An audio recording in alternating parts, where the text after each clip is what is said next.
Well, I think I might just permanently sound like I have COVID now. Like, I don't know.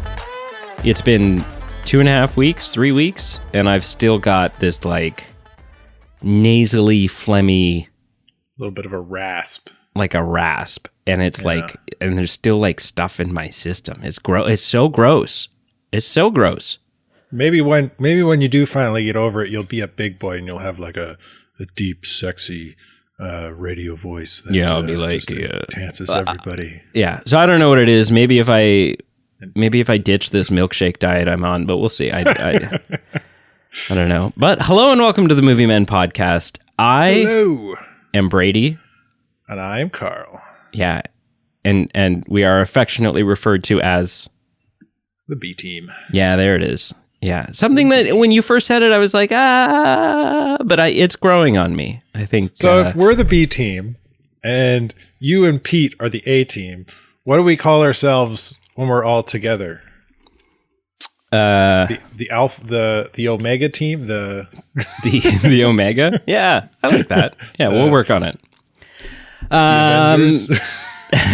So we are here, and another week has passed. Which means movie news abundant. So yeah, we're just going to sit and rifle off a couple of things, well, more than a couple, but some things that are going on in the world of Hollywood movies. Listen, oh gosh, see, I need to be the friend of a fisherman. Jeez. Or you need to walk some halls. Yeah, there's that too. Yeah, that's good. It was a good joke. Thanks. I am virtually high-fiving you right now. Awesome. Listen, there's a lot more news. I had someone reach out and they were like, there's a lot of news last week that you didn't cover in the show. Well, no shit. Like, there's a lot of stuff we just don't care about. There's so much stuff that comes out. It's our news. Yeah, this is literally a list of things that we find fascinating. And so there's going to be lots of stuff that we don't talk about, and you're just going to have to deal with it. So, kicking things off, listen, something that Pete and I have been talking about for, it feels like a while now, is the shenanigans of Ezra Miller. For those who don't know who Ezra Miller is, he's the Flash from the DCEU. He's also Credence something, I don't know his last name. Credence Clearwater? Or is that some other pop culture reference that I'm combining? From the Fantastic Beasts films. And listen, and this is a subjective thing, but I think Ezra Miller, from an acting standpoint, from a purely performance standpoint, is an incredible actor. I think he's extremely talented. I think he is a fantastic Flash. But there have been some issues. From the last couple of years now, Ezra Miller, it seems like for a while, every week was in the news for something new, whether it was choking a woman at a bar or breaking into someone's house to steal alcohol because when you're thirsty, and or possibly, arguably, the most egregious of all of them was grooming a 14-year-old girl and then like separating her from her family and like going on the run, just like a bunch of really messed up stuff. Now, listen, this is something I've said with Pete. It's clear that Ezra is sick. That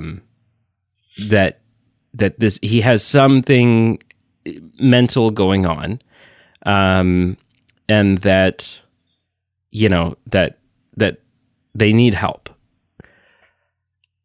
However, up until this point, it seems like Ezra, for the most part, has dodged all repercussions of their actions. There's been some legal fallout, but not serious legal fallout. Deep pockets and can pay people off. And yeah, well, he's also press charges. He's also just been hard to find, Ezra. Like, they've been eluding. Like, a lot of it has been, we're not really sure where Ezra Miller is right now. But something I've talked about is the biggest blunder out of all of this is that Ezra has had zero repercussions, at least for a very long time, from Warner Brothers. Warner Brothers, their approach for years now has been, shh, we don't talk about that. We don't talk about Ezra Miller. Under the rug. Yeah, we don't talk about it. And that caused a little bit of controversy for me because a couple of allegations flew and Warner Brothers was like, oh, okay, yeah, we're cutting ties with Johnny Depp. Clearly, we can't have Johnny Depp in Fantastic Beasts anymore. He's got to go. Yeah. But then Ezra's actually getting charged doing these things, and it's been we don't talk about that. And I think that this has aggravated the situation because when you are someone like Ezra Miller and you are doing these types of things and getting away with it, nobody is slapping you on the back of the head saying, hey, enough is enough. Now there's some consequences. All Warner Brothers has done up until this point has fueled the fire. All they've done is enabled Ezra. Well, that might all be coming to a change. I'm fairly confident, and we're going to talk about this coming up in just a little bit here, but I am fairly confident that Ezra Miller has already been fired as the Flash, right? It's out publicly, and I don't think it will be out publicly until after the Flash movie comes out. There's no doubt in my mind that Warner Brothers is done with him. They have to be. You can't make another movie with Ezra at this point going forward. You can't. So in terms of the Flash 1, do you this movie's been kind of like very similar to the Aquaman 2. This movie's Flash has been delayed several times because of some of the stuff Ezra's been doing, even though they haven't outright kind of. I mean, a lot of that was COVID. Why. A lot of that was COVID. You say that, but I don't know. Well, no, outright. They haven't outright dismissed him the way they did Johnny Depp, but they're definitely like those. I don't know. Like other movies have been made and gone out that kind of have the same time period to be made and produced. And they've seen the silver screen at this point. So what's different with the Flash? What's different with Aquaman? It's the legal allegations with some of the lead actors in those films. Yeah, I mean, certainly that's probably some of it. Like there would certainly be a time where Warner Brothers was sitting. Like, don't get me wrong. Make no mistake. There were several boardroom meetings late into the night with executives sitting there going, what the hell do we do? What do we do? Yeah. What do we do about this movie? Because this movie's pretty much done. There were some reshoots. Yes, there were COVID delays because, originally the film was supposed to come out back during COVID. Every movie that was being made during COVID got delayed a little bit. My point is these two movies have gotten delayed exponentially more than other ones. Yeah, I mean, yeah.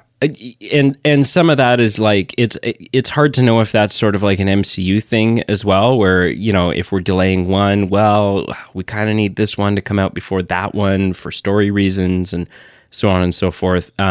Because I've theorized for a while now that the Flash movie, being a Flashpoint storyline, is going to serve as sort of a hard reset for the DCEU. That they're basically going to go in and use this film to retcon everything, and and say, okay, kind of the clean same way the slate. comics did it, where they're just going to start from scratch. Basically, it's basically going to be moving forward. It's going to be like old DC versus the new 52. Is going to. That's my theory. I've got nothing to back that up on. I mean, aside from the fact Flashpoint, that it's a solid theory. Yeah, like stuff is going to change. We're going to have some Back to the Future. Oh, okay, now I have a bitchin' truck and my mom's not an alcoholic kind of action, for sure. But yeah. So, anyways, listen, Ezra Miller now could be facing. He's now facing charges. potentially 26 years in prison, kind of charges. You said they hadn't caught him. Did they actually get a hold of him? Oh yeah, yeah. He's like he's with his mom now, and he's made a statement or two and about getting help and apologizing for previous actions and stuff. Walking the streets. Yeah. Conditions. Again, so there's not much to say about this aside from, it's just an unfortunate situation all around. It's unfortunate when someone is not getting the mental help that they need. It's unfortunate when this happens to anyone, but particularly when it happens to, like I said, someone who I deem to be an incredible on-screen talent, probably, arguably a near perfect casting for Barry Allen. Like Ezra has owned that role. I would say that's debatable. I think he did a good job in the role. I don't think he's got the look for it. But that's we kind of got into this by Werewolf at Midnight with Elsa Bloodstone. It's kind of movie liberties with the source material. Well, I mean, what are you looking for? He's a dark-haired Barry Allen's traditionally a ginger with, and I don't know. He didn't seem, and this is more writing than him. He didn't seem witty to me. Barry Allen's in the comics. He's usually fairly tall. He's a little taller. He didn't seem witty to you. I don't know. It's been a while since I watched them. So maybe, in Justice League, we get all these, they're planning on bringing Superman back to life. I'd have to watch it again, I guess. And Barry's but in terms like... of physical appearance, I don't think he portrays the physical appearance that I would put with Flash. So, in Justice League, I'm going to argue against the witty thing, because in Justice League, they're planning on bringing Superman back, and Barry says, so, like, are we bringing him back, or like Pet Cemetery back? Right? Like, there's a lot of and it turns out, and then when Superman comes back and he's losing his shit, since I watched it. So. When Superman comes back and he's losing his shit, Barry Allen like whispers over to Aquaman. He's like, Pet Cemetery. Yeah. So, anyways, but I mean, he looks very similar appearance-wise, though, to Grant Gustin, who was the CW's Flash. Right. And I don't know. Maybe this is just like a little bit more like sort of hardcore fandom coming through here, wanting him to look more accurate. I'm just pulling up now to see... Do we get a maskless shot of Barry Allen in Injustice: Gods Among Us? It doesn't look like it. Doesn't look like it. I'm just curious to see if like DC as a whole is like, yeah, we hate gingers now. They're like moving away from that as a representation. Yeah, I'm looking at some comic images now. It's not. Who's the other Flash? Barry Allen apparently is blonde. I must be confusing him because there's a few people that take on the Flash persona. Wally West. I think it's Wally West. Wally West. Well, yeah, and there's Wally more than West that, but those would be the two. Redheaded. Yeah. Yeah. See, well, then there you go. You're getting bent out of shape for nothing. So, but it's still not comic accurate because every comic book image I'm looking at of Barry Allen, he's blonde, he's tall, he's very athletically built. Yeah. Bart Allen, I think, was a redhead as well. Yeah. Anyways. Well, yeah. Wallace He's West. a little bit more brown here, right? But Wally West, Wallace West, Jay Garrick, right? Jay Garrick. But man, there's so many anyway, flashes. maybe they'll fix that now that we're a little off topic from Ezra. Yeah, Miller. maybe. And it's hard to say. But anyway, so moving on. Speaking of The Flash, it has come out that the script for a sequel to the Flash film has already been written. Now, interesting.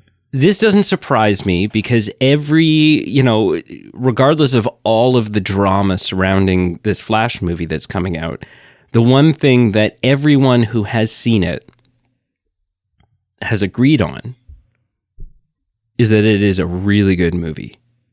Regardless of Ezra, regardless of all of the controversy, that the director has made a hell of a film. And it's a film that Warner Brothers is really happy with, they're really proud of, and they're really excited for. And I think this is the right, regardless of whether or not you have to recast, Barry Allen, I think that, this is Warner Brothers heading sort of in the right direction, maybe. Instead of doing this like, okay, we're going to release a film, we're going to see how it does, and then, 6 years from now, we'll release a sequel.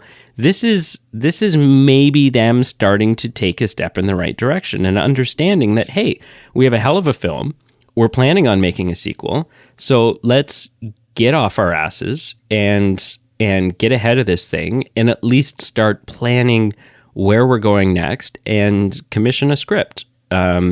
So that excites me. I'm very excited for this film. I'm of the mind that when this movie does come out, I think it might get a last-minute title change. I don't think this movie is going to be called The Flash. Partially because of the controversy, maybe the bad PR surrounding it. Also just because having watched the trailers and knowing everything that we know about this film with Ben Affleck coming back and Michael Keaton and the emphasis that seems to be put on, the Caped Crusader. I think Batman Flashpoint is like a way better title, and probably a more accurate title, and certainly a title that removes some of the negative connotation around it. But regardless, I'm excited for this movie, which means by extension, I'm kind of excited for a sequel. But what are your thoughts? Yeah, I mean, I was always pretty excited about the film. I'm not, whether Ezra Miller is cast in it or not. This all happened prior, and I know you and Pete have had some conversations about like actors and their real life drama, legal issues versus their work with kind of like the Bill Cosby stuff. You had a conversation about that at one point, I think. Yeah.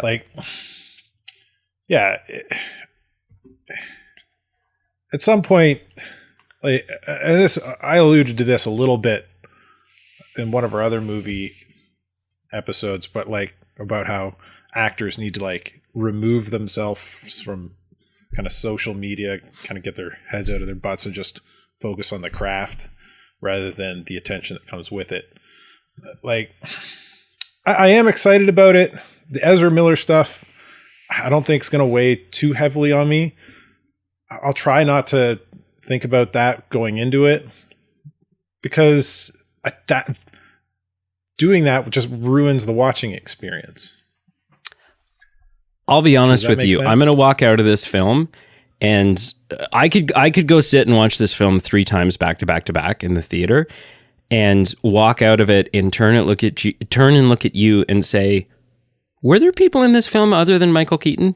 Because that is, I am so tunnel visioned, so laser focused on, for those who don't know, Michael Keaton, 5-minute bit part. That's the only thing you remember. Michael Keaton is my favorite. To me, he is the quintessential. I was about to say existential, which is maybe also true. I don't know. But he is the quintessential Batman. He is like, I just love the Michael Keaton Batman.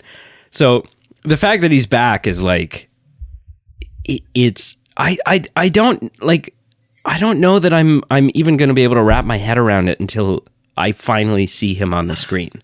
Like, I just can't.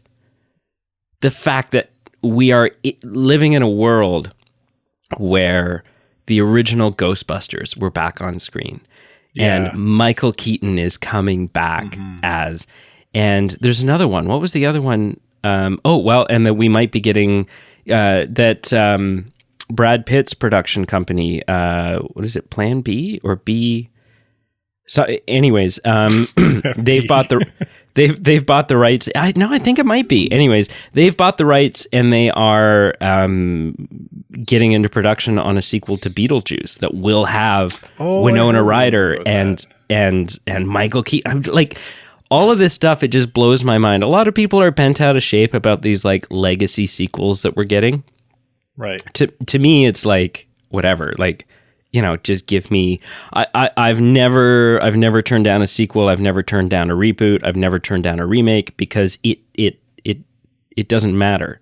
It's just an opportunity to get another great film, and nothing happens to people like, oh, they're going to ruin the original Beetlejuice. How? How? It's still on your. They're not recalling all the original Blu-rays, DVDs, and VHSs. It's still on your shelf. That individual movie may suck horribly, but the originals still stand the test of time.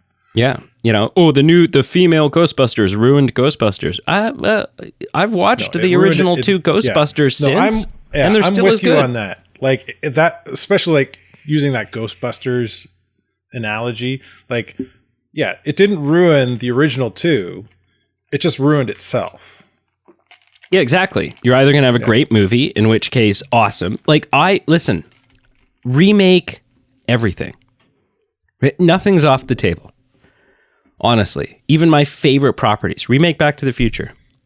Remake Star Wars. It doesn't matter. Hang on. Whoa. No. Wait. It doesn't matter because either we are going to get another awesome Sacrilege. Film. We're going to get another awesome film that we can put up. One of my favorite films of all time. Remake Titanic. Remake Sound of Music. Do it. Because either I'm going to get an incredible film that I can add to my collection, or I can say, oh, that wasn't very good. That's not for me. What a waste of everyone's time. And I've still got my original. And the other thing that I love about this is when something like the female Ghostbusters comes out, right? Or let's say they remake Sound of Music. I'm going to go into that film like weary as hell. Absolutely. But every time one of these things happens, one of these remakes happens, the one thing that indisputably also happens is a whole new generation of people discover the original. Right. People who have never seen Sound of Music go, oh, there's an old one too, and they go back and they watch that, and I'm all for that. Yeah. Well, I'll tell you what. Kind of back on bringing this train right back around to the station with the whole Flashpoint 2 and Batman being in it, and kind of closing out the Flash topic so we can move on. I'm right there with you, like seeing these old Batmans come back, and like for you, like you see your Batman come back, that'll be your big thing. I'll tell you what, if I see my Batman come on the screen, I'll lose my crap too. It'll be Adam awesome. West is dead, man. No, Will Arnett. If Will Arnett shows up as Lego Batman, I'll be like, yes, that's my Batman. Oh, jeez. I don't know if you really Will Arnett over Kevin Conroy. If Kevin Conroy shows up in this film, I say it kind of jokingly, but he totally killed it as Lego Batman. Oh, it's funny as hell. It's hilarious. It's great. Yeah, he played the role perfect. It was fun. Not like a real Batman character, but he's still Batman. Yeah. Anyway, moving on. What's next on your list, sir? So, Christmas is coming. Did you know that? I love Christmas. I know you do. My favorite time of year. Which means snow is coming for those of us who live in snowy parts of the world. Do you believe that? Can you, I can believe it, but can you, Carl Eastman, every year. wrap your head around the fact that there are people who live in parts of the world who can't just grab a snowboard and go hit the slopes? I feel sorry for them. Yeah. Is this the year you're going to teach me how to snowboard? I don't know. Maybe. We'll see. You've been saying that for 10 years. I have. Yeah. We'll have to get our schedules aligned and figure it out. I think this should be the year. Okay, right. So coming with Christmas, and speaking of legacy sequels, we have a sequel, a long-awaited sequel to A Christmas Story. I don't think I would say anybody was waiting for this. No. But I wouldn't say anybody's would be disappointed in seeing it. Now, having said that nobody's waiting for it, there was one thing that I thought, like, so a teaser trailer for A Christmas Story, the sequel, A Christmas Story Christmas, I think they're calling it. Yeah, it would be the second sequel. It's years later. It's now in like the 70s or I think it's the 80s. And Ralphie is all grown up, played by the same actor. We get one shot of like his eyes and his brow line. And you can just like, it's, even though he's aged, it's still obviously Ralphie. Like it's the same. Yeah. It's the same eyes. His eyes have not changed at all. This was, listen, they don't give much away in this. It's very much a teaser, very much a fan service. Hey, remember this? Harking back to the original kind of teaser. And I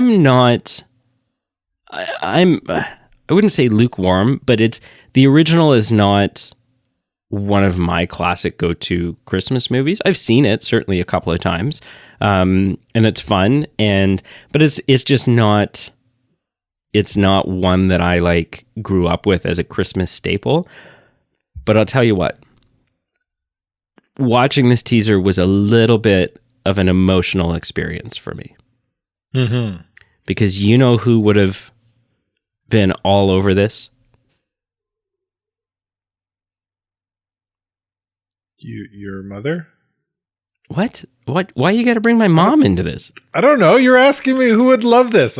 Your mom seems like the kind of person who loves The Christmas Story. Our late mutual friend Jim Hines was such an advocate of a lover of the first. He did really like the original. Yeah. Like to him, there was almost no other Christmas movie. That was like his, and he loved it for all of the reasons that it's so bad. Like it was just, that was his jam. And so watching this, I was just thinking about Jim, and I was like, oh man, like Jim would have been all over this. But what say you? I would say I'm lukewarm. The original's not like an amazing classic to me. I respect it for what it is, but like I said, I didn't grow up with it. So my anticipation for this one is also kind of like, okay, yeah, like I'll see it. That's interesting. That's kind of exciting. But I'm not losing my mind. What are your thoughts on the fact that A, we're getting a sequel, and B, what are your thoughts on the teaser that we got? Yeah, I'm down for it. I like, as far as the original goes, I would say I'd put it in a classic staple for me. It's not something kind of same as you, that it wasn't something I go out of my way to watch every year, but when the opportunity arises to watch it, this is no Jingle All the Way for you. And it's no it's no Christmas Chronicles.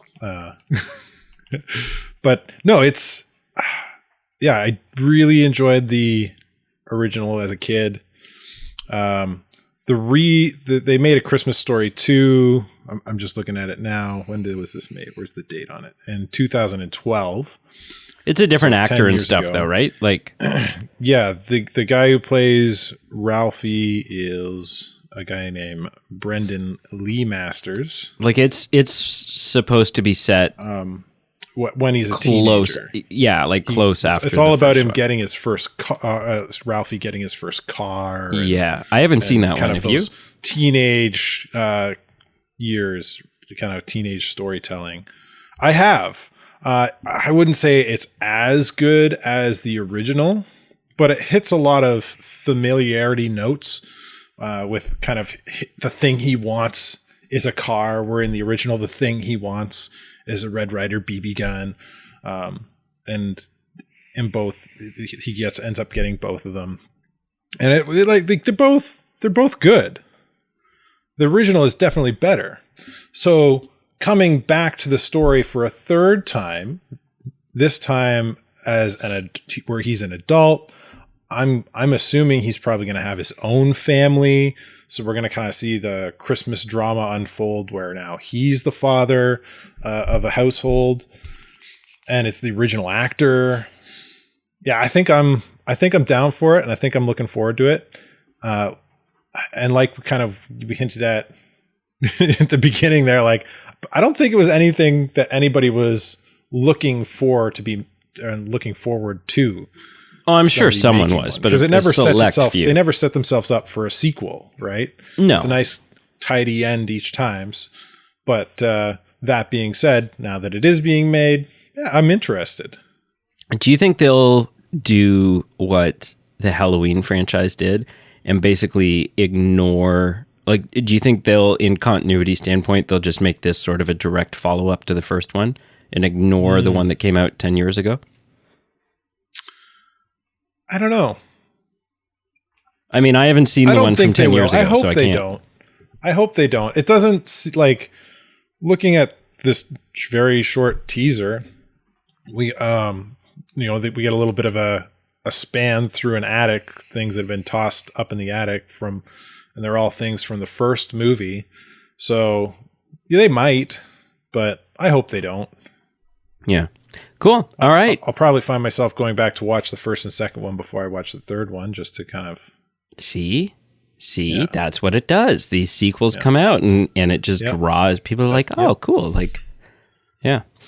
Okay, so something that we have been talking about, you and I think we talked about it last week, with Superman showing up, Henry Cavill's Superman showing up in the post-credit scene of Black Adam, which isn't even a spoiler anymore, because since then, Warner Brothers has just straight up started using Superman in the marketing for Black Adam. They're just kind of wearing their cards showing their cards now. They're like, okay. Really? I haven't seen any of that. Yeah. There's like, this is what we're doing. It is now official. There is a proper Superman sequel to a sequel to Man of Steel, with Henry Cavill in it in development. This is exciting. Like I said, he's my favorite Superman. I think he's the best on-screen Superman we've had. I'm excited for this. I'm looking forward to it. I don't know what they'll title it. You think it'll be Man of Steel 2? Or will they just call it Superman? Well, yeah, I guess this is would be his first standalone sequel, right? Yeah. Yeah. And the first one where really he's not, like, Man of Steel is very much an origin story. He's not really Superman in that movie until maybe the very end. Right? In the same vein as, you can argue that the Homecoming trilogy, he's not actually Spider-Man until, like, the end of that movie, the end of that trilogy. But so anyways, I'm excited for this. I don't know what they're going to call it. I hope they don't call it Man of Steel 2. I think that's just, at this point, call it Superman or The Superman or, something like that. Yeah. But are you excited for this? And what do you think they should call it? Man, Henry Cavill is Superman. Yeah, I like that. I like Henry Cavill. I think he's great. I like him as Superman. I'd say I'm pretty excited about it, I guess. Yeah.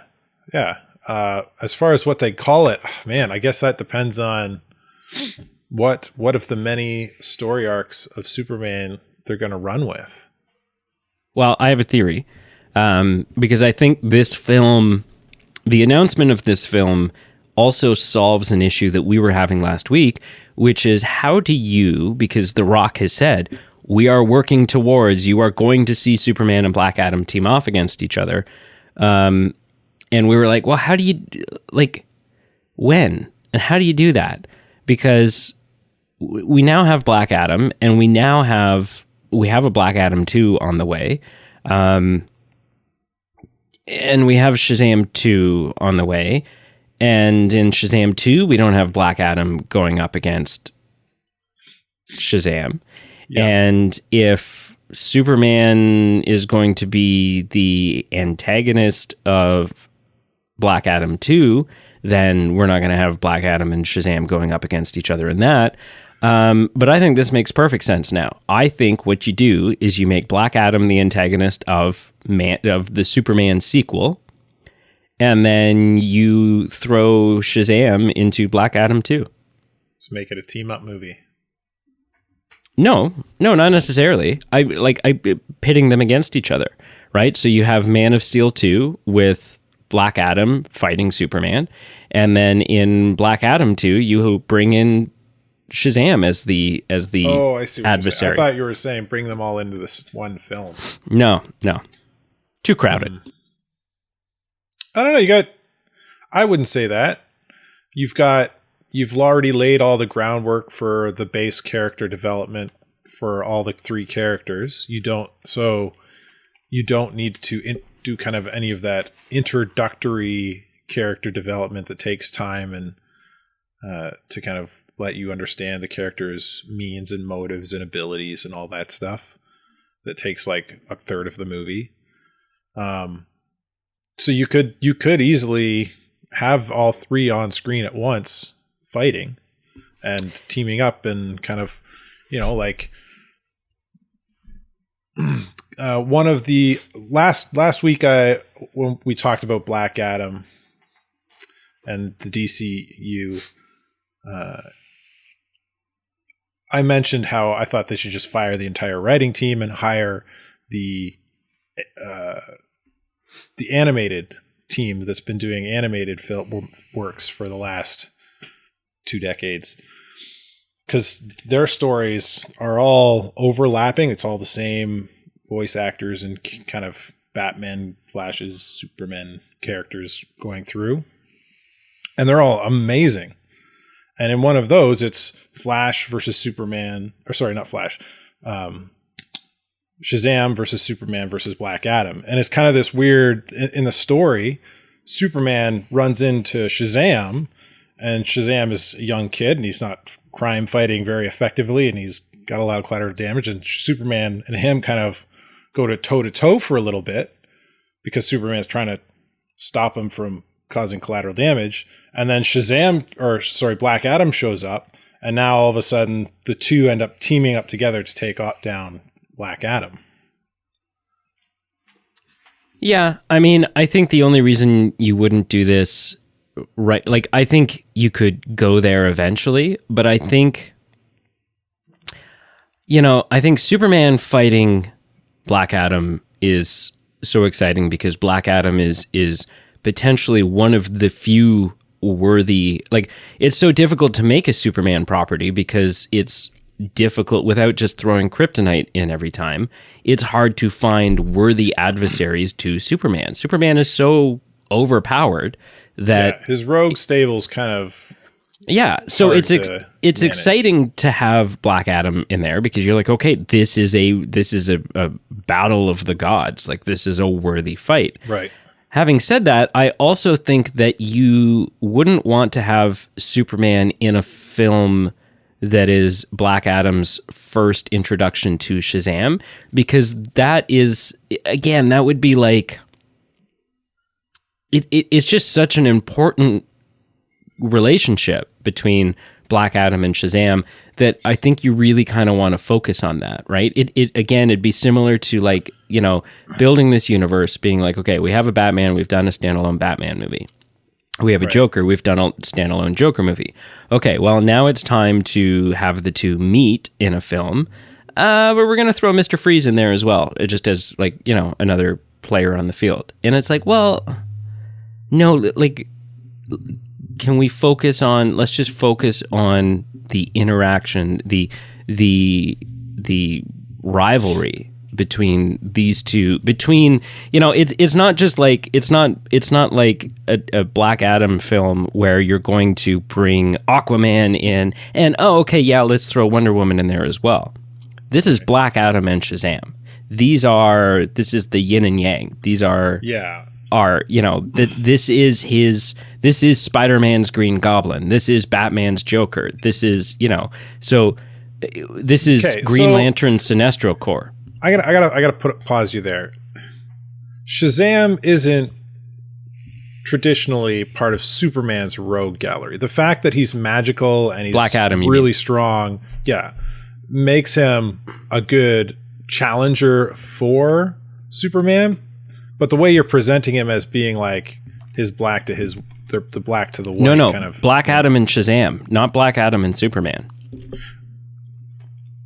Oh, that's what I'm saying. I said, okay. That's my reason for not putting. Yeah, okay. Yeah, that's my reason for not putting all three of them in a film just yet. Right. So you're saying Black Adam should be in a Shazam film first. I think that Black Adam should be the villain in Superman 2. And I think that because we've already got, I think we'll get a Black Adam 2 before we get a Shazam 3, just because of the way things are releasing here. Right. And so then I think in Black Adam 2, that's where you bring in Shazam. Yeah. So, and if that's how it goes down, fine. I hope they write it well. In my mind, that's backwards. In my mind, the person who shows up at the post-credit scene for Black Adam should have been Shazam because of what you were saying, the yin to the yang. And for the next Superman film, you should do somebody like Brainiac. Yeah. That makes more sense to me. Yeah. Right? Brainiac is in the comics, he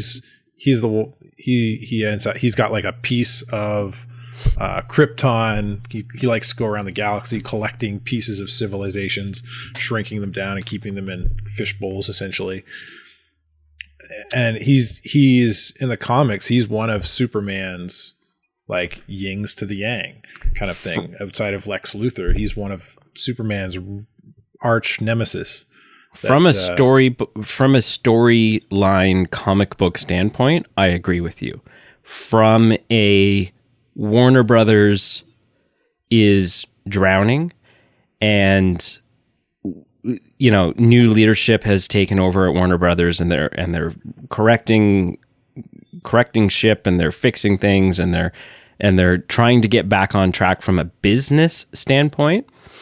I think, if you, from a business standpoint, what is going to get the fans and the average moviegoer more hyped between putting Shazam or Henry Cavill and all of the weight that comes behind not only holy shit, it's Superman, but holy shit, this is confirmation that, with all the rumors we've had and speculation that Henry Cavill was hanging up the cape and that we were going to get a new Superman, which was the plan for a while. I think from a business standpoint, from a public image, getting people excited for the DCEU moving forward, I think that absolutely Henry Cavill's Superman showing up at the end of Black Adam carries way more weight. Again, maybe not as straightforward from a story standpoint, from those of us who know the comics and go, okay, well, who would really team off against who?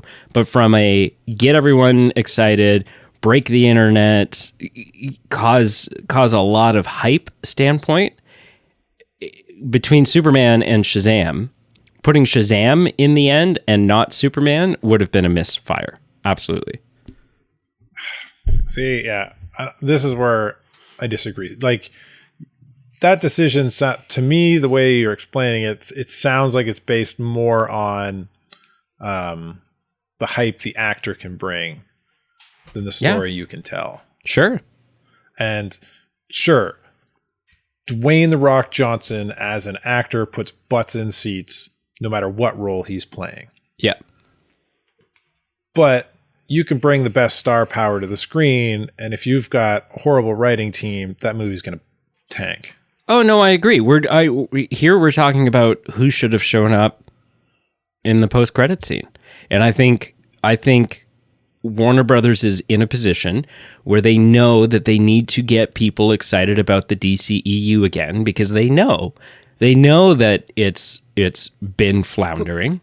But it's been floundering because the writing's not that great. Absolutely. So you got to fix your writing before you absolutely. That's the problem. You're just what you're I know what you're saying, but it's just a Band-Aid fix to the actual problem. Well, or is it, I think you need to do both. You need to improve your writing, but if you improve your writing and get your writing to where it needs to be, however, you have already gotten to a point where people are disinterested and you don't have that carrot on a string in front of everybody, then good writing is only going to do so much, because the perception of the DCEU is already there and people aren't going to go see your new film with the good writing. Whereas if you're like, okay, we need to fix our writing, we need to start putting out better quality films, great. But we also need a teaser. We need something that's going to get people excited and come give our better writing a chance. And I think that Superman will do that over Shazam. Absolutely. More people. There is no argument you can give me that will make me believe or agree that more people are excited about Shazam. More people will lose their minds that, holy crap, it's Shazam, versus, holy crap, it's Henry Cavill as Superman, not only showing up in this film, but confirming and making this like bold statement saying, yes, Henry Cavill is our Superman and is going to be our Superman moving forward, and is going to be rightfully so the DCEU's Captain America, or the DCEU's Iron Man. He is going to be our cornerstone character that we build the DCEU off of, because that's business, right? That is from brand recognition. Average moviegoer experience, that may be the case, but from somebody who knows and loves the comics and the cartoons and the animated movies. No, I agree. Shazam would hit harder. Oh, absolutely. And I agree. And like I said, from a comic book, coherent story standpoint, Shazam would make more sense. However, from a business standpoint, like, you have to understand that when you're making these films, even in their own films, it makes more sense, because at the end of Shazam, they set up an empty one of the thrones was empty, so they set up Black Adam. Right, but again, and now we're into Shazam 2, and he's still not there. And at the end of Black Adam, there's no Shazam doesn't show. Like, but you're talking story, and I'm talking business, and you're talking star power. Not necessarily star power, but that's what you're because it wouldn't matter who's playing Superman. To the average movie-going audience, which is who you are, when you're making one of these films, you cater to the average movie-going audience because they are larger. That is a larger group, and they are going to bring more dollars. If you made a film that only appeals to the diehard comic book fans and ignores and does not do everything that it needs to do to also bring in the average movie-going audience, you are going to have a financial disaster. It just is what it is. And so it wouldn't matter to the average movie-going audience. It wouldn't matter who's playing Superman. Superman is more recognizable. If you went out onto the street and you pulled 1,000 people and you said, who is Superman? Do you know who Superman is? Every single person, every single of those 1,000 people are going to say, yeah, I know who Superman is. If you went out and you said, do you know who Shazam is? You're going to get a much lower number. A lot of people will, and some of that will be because of the film that's already been released. Most of that will likely be because of the film that's already been released. But the majority of people aren't going to know who Shazam is, whereas everyone is going to know who Superman is. Anyways, we got to move on. But Superman's coming. Anyway. Superman's coming. It's exciting. I'm excited. You're excited? I'm excited either way. I just think it's the wrong decision. So Warner Brothers, sticking with our Warner Brothers train, Warner Brothers has canceled their upcoming in development Zatanna live action film. That's disappointing. It's disappointing, but I want to ask you because I don't. Here's the thing. Do you think that they are canceling it because they have lost faith in the character of Zatanna? Or do you think that they are going to use her somewhere else? That they go, oh, actually, it makes more sense to have Zatanna in now that new leadership is there and they're course correcting and they're like, okay, let's actually build a universe instead of just like throwing all these characters at the wall and seeing what happens. Do you think they're going, oh, you know what? We should actually have Zatanna show up in a so-and-so film because that makes more sense?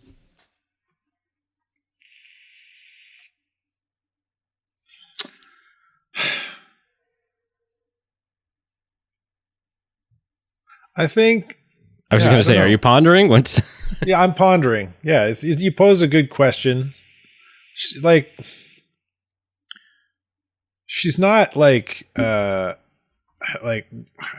she's a very powerful superhero in the DC universe, but she's never kind of like A tier, like in terms of the stories. Like she's had a run of her own comics, right? But it wasn't very long. She doesn't. I don't think she currently does. Like, you know what I mean? Like she doesn't sell comics. No, by herself. Very wouldn't sell movie tickets necessarily either. Not necessarily. Although she is a really interesting character. Now, right. What I know of her is mostly from some cartoons and animated movies, but yeah, she's a pretty cool character nonetheless. Oh, she's a very cool character. I think she could have sold some tickets. Made the movie work, but maybe something more along the lines of like doing more of a collaboration with her and another character. Like her and Constantine in the comics have a lot of back and forth working together relationship stuff. So I think we have a Constantine movie coming. That would be an interesting way to introduce both of them at the same time. Yeah. And not introduce her like as a sideline character. No. Kind of the way Black Widow was for the first couple Iron Man films, but like introduce her like right alongside Constantine, like both of them working together in tandem. Yeah. I think either way you have to use if the DC and Marvel are in two different places when it comes to second tier or third tier comic book characters, right? So Marvel can release Shang-Chi tomorrow and it's going to perform well because people have faith in the MCU. People have faith in Marvel. Marvel has laid the groundwork necessary to be able to do something like a Guardians of the Galaxy where prior to the film coming out, I'm sorry, but almost nobody outside of, not almost nobody outside of comic book fans had any idea who Guardians of the Galaxy were. Yeah, but because the title card starts with it's a Marvel movie. Exactly. Whereas DC's not there. DC right now doesn't have the good favor with audiences to be able to say, hey, we're going to take an obscure character who you don't know. We're going to create a film solely around this person and you're going to come watch it. Whereas if they say, okay, what are our properties that people know and people like? Okay, we've got Aquaman, we've got Wonder Woman, we've got Superman, we've got Batman, we've got like these are our and now we've got Black Adam. Yeah. We've got our properties that people know, understand, and hopefully have some faith in. Let's put Zatanna in one of these films And then, or, you know, even if we get another Justice League movie or a Justice League Dark or like whatever it is, then you put this character in, and then people can fall in love with this character, and then down the road you can do a standalone Zatanna film. Yeah, which not to beat a dead horse, the reason they're in this position is, you know, because of that bad writing. Yes. Right? Okay, moving on. Ideally, the way that DC should have done it was essentially copying Marvel's format, which is they didn't want to, which is why they're in this mess. But like, you've got in the comics and in cartoons and stuff like that, very often you have the Justice League, which is pretty much every hero in the DC universe is part of the Justice League. But on the Justice League, there's kind of like the board of advisors, the people who do make the big plans. And that's your like Batman, Superman, Wonder Woman, Green Arrow's on there. You've got Green Lantern and Martian Manhunter. Ideally, you would introduce these characters in their own films, and by proxy, you might introduce some of the lower tier characters as well, or even some of them in a two or three of them in a single film. And they didn't do that. So now they're in this messy situation where we can't get a really cool film about Zatanna. Yeah, absolutely. But, you know, it is what it is. You know, they got to do what they got to do. Bygones are bygones. And yeah, so. Maybe we'll see moving on somewhere else. Talking about Black Adam, and this is a DC week. This is a DC Warner Brothers week. You and I are both in the next 48 hours going to go see Black Adam, and we have a Black Adam review coming. Black Adam is currently boasting the lowest critic score of all of the DC films. I'm just pulling it up right now. Do we want to beat this dead horse about bad writing, even though you have a great lead? But listen, we don't know that. We don't know that. We haven't seen it, right? No, we can't make that. That's a strong assumption. It's got a 39% on Rotten Tomatoes. However, the audience score is 90.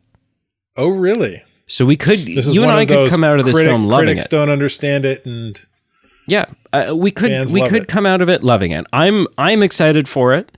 I'm like, regardless of everything we've seen and heard, I am excited for it. Not only for The Rock, obviously, but specifically, I'm so pumped about Pierce Brosnan as Dr. Fate. Like, I'm just excited. I'm excited for this movie. Man, that bums me out because I had no idea Dr. Fate was going to be in this film. I had no idea Pierce Brosnan was Dr. Fate. And I was scrolling through Facebook yesterday, and I seen an image of him and Dr. Fate and will he return? And I was like headliner or something like that. And I was just like, no, that would have been such a sweet reveal sitting in the seat. Yeah. I was so bummed out. Oh, well. What a spoiler. Oh, well. So yeah, I mean, there's not much to say about this. We're going to talk about it obviously ad nauseum in our review, but it's just, I think it's interesting that, you know, it's possible that The Rock has, I mean, yeah, you know what? Your job as The Rock is to hype a film, right? As you're the star of the film, you got to hype it. But it seems like maybe he's overhyped this. He may have overhyped this film. When you give a man 15 years to hype a film. Sure. And I think, though, that this might also explain, like, how the film is doing from a critic standpoint. I think might explain why Warner Brothers has started using Superman in the marketing. Right.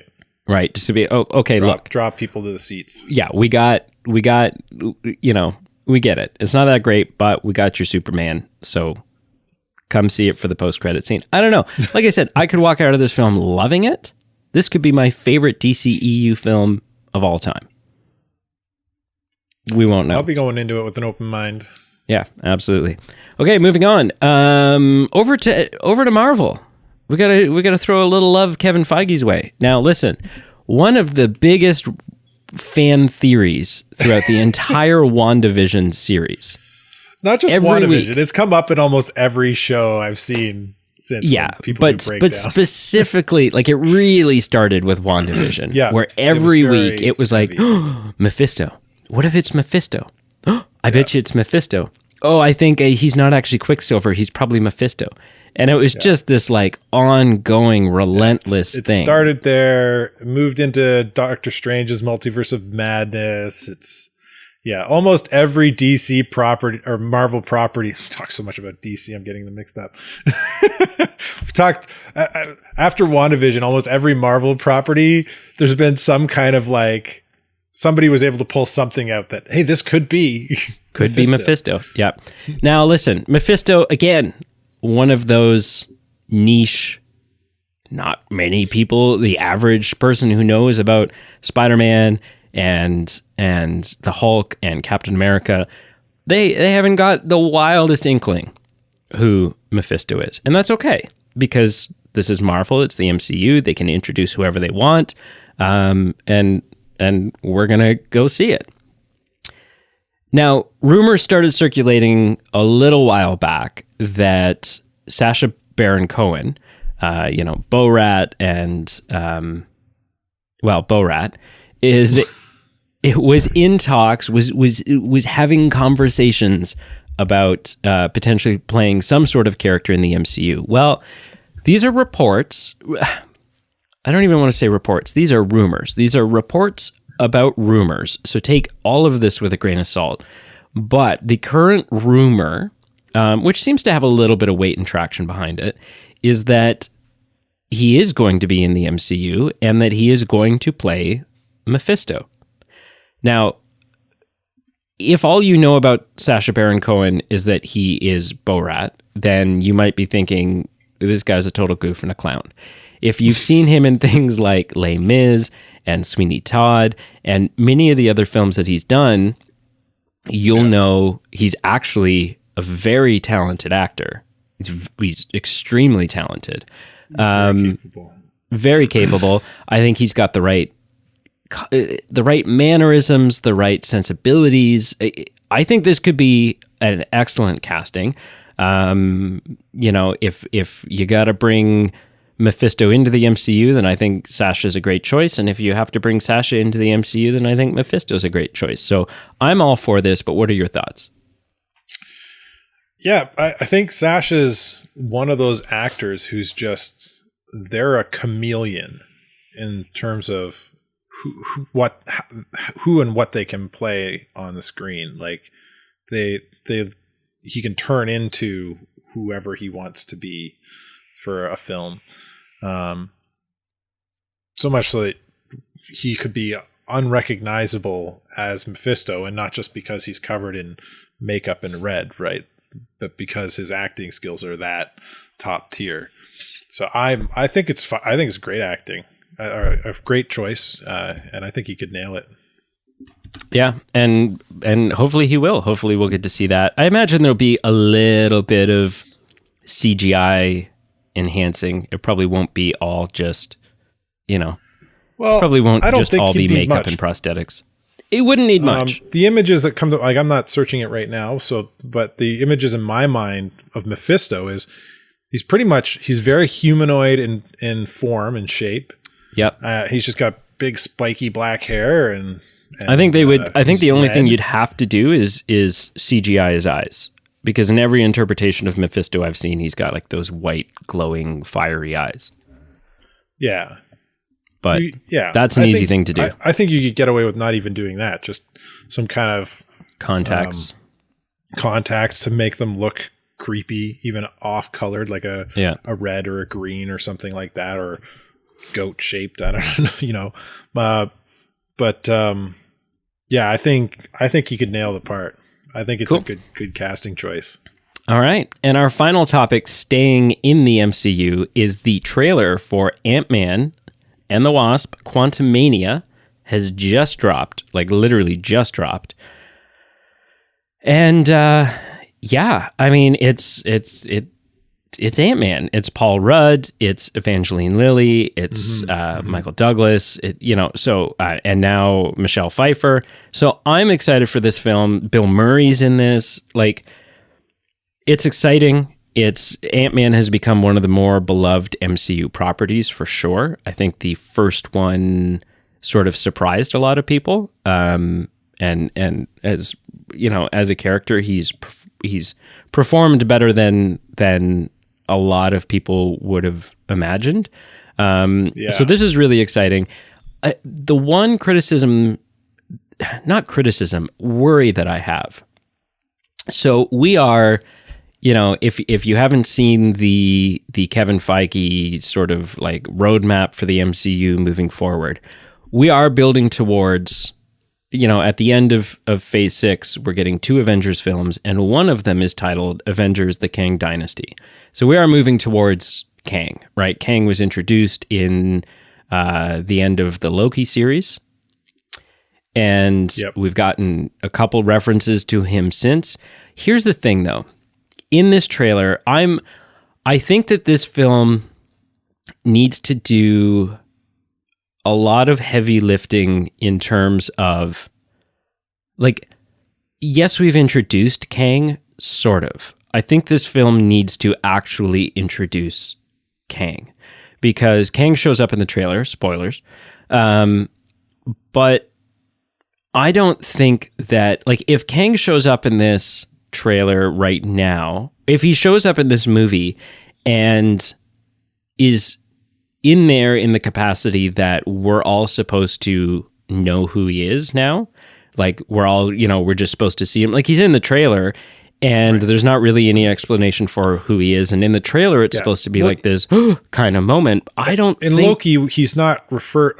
It's been a while since I watched Loki, but all through Loki, he's just referred to as the man at the end of time. Yeah. I don't think he's ever refers to himself, or anybody ever refers to him as Kang or Kang the Conqueror. So I think the closest he comes in Loki is saying, I've been many things, this and that. I've been a conqueror. So, but at this point, I don't think the MCU has, you know, in this trailer, he shows up and it's supposed to be this shocking moment, but I don't think that the MCU has laid enough groundwork with Kang in order for anybody really to understand who he is, or that this is a big deal. Again, referring to the average movie-going audience. And so I think that this film hopefully is going to not just have him show up and, oh, okay, it's the guy from Loki, because like you said, it's been a while since you've seen it. I'm sure there's a lot of people, I know there's a lot of people who haven't seen it. And so, I have a fear right now that they are going to flub the introduction and setup of Kang, and that we're not going to get the proper exposition that we need in order for Kang to really make sense for everybody. To an extent, myself included, right? I'm not a big in the comics, you know, blah, blah, blah. Kang's not someone who I'm super familiar with. So even I need a little more. I need to, you know, like I get that he's a big deal. Obviously, I mean, his name's in the title of an upcoming Avengers film. So he's, you know, like this is Age of Ultron shit. Like this is a big deal. Right. But yeah, I think Ant-Man and the Wasp has a lot of heavy lifting to do if it's going to get us to the point where we come out of that film going, oh, okay, Kang, this is Kang, and this is what Kang means, and Kang is a real issue. What are your thoughts? You watched this trailer. What do you think? First off, I regret watching the trailer. Yeah, well, welcome to the movie news business. I don't make it a secret that I like to try and stay as spoiler-free as possible going into films these days, because a lot of times I feel like trailers reveal way too much information that ends up ruining the watching experience. I'll make you a deal. So I'll make you a deal for your benefit. You sent this trailer to Pete and I watched it, and as I'm watching it, I I was getting hyped. I was like, oh, Kang, that's really cool. And he looks like Kang the Conqueror. He's in his chair, he's got the armor on. Yeah. And then Bill Murray shows up. I'm like, what? I didn't know Bill Murray was in this. So, I was by the end of the trailer, I was pretty hyped. It was a cool trailer. It did good at like drawing me in and getting me excited. But then because of the way I've been intaking my movies lately, I felt really disappointed after. I was like, oh, shoot. The movie would have been so much better if I didn't see those scenes. So there's a part of me that's really disappointed. There's a part of me that's really hoping that somehow they're going to do a Infinity War trailer. Bait and switch with like they did with the Hulk. Yeah. But I'm excited. I'll make you a deal. I think it's been good. I'll make you a deal. What? In doing this show, you are going to have to see some movie trailers. Like, we're going to have to talk about trailers that come out. Yeah. The deal I will make you, because there's going to be like 6 more trailers for this film that's going to reveal way more. I will only ever make you watch and talk about the first trailer of a movie. After that, you don't have to watch anything. All right. Bless your heart. Have some more, sir. But either way, you're excited. It looks good. Yeah, I'm excited. Man. That being said, like your point about it needing to do heavy lifting, I think yes and no. Like the last couple Avengers, like the first few Avengers film, Age of Ultron, right? Age of Ultron, we didn't know anything about Ultron until Age of Ultron. That's fair. The first first Avengers movie, we didn't know anything about the Chitauri prior to that Avengers movie. The enemy in that one was Loki, who was set up in Thor. Yeah. 2 Thor movies to be specific. But so I think, there's some heavy lifting here, but it doesn't have to do a lot of work. Right. No, I just think they can't treat Kang in this. Like I'm just saying they need to introduce him. Even though we've seen him, they cannot treat Kang in this movie as just someone showing up who we already know. Well, so here's and I just had this thought when you were talking about them new quantum, what is it? Quantumania needing to do heavy lifting for Kang. If they just treat him as their primary villain for this movie, I think you can set Kang up to be the new Loki until we get our really big threat, our Thanos level threat. If that makes sense. Yeah. Yeah, which I think is what they're doing. Yeah. And my fingers are still crossed that it is Doom, with the whole multiverse of madness, clashing realms, potential. Yeah, quite possibly stuff happening. Yeah. So, all right. Yeah. That's it for the news. Thank you so much for listening. Make sure to follow us on all of our social media pages listed below. Like, follow, comment, do whatever you need to do in order to stay in the know with the Movie Men podcast. Check out our Patreon page. It's a great way to support the show and get some fun little perks. We also have a merchandise page, which just for Carl, we have some Christmas merch coming up. Ooh. So yeah. Nice. Don't you want this year your stocking to say the Movie Men podcast on it? Yeah, you do. That'd be cool. Yeah, you do.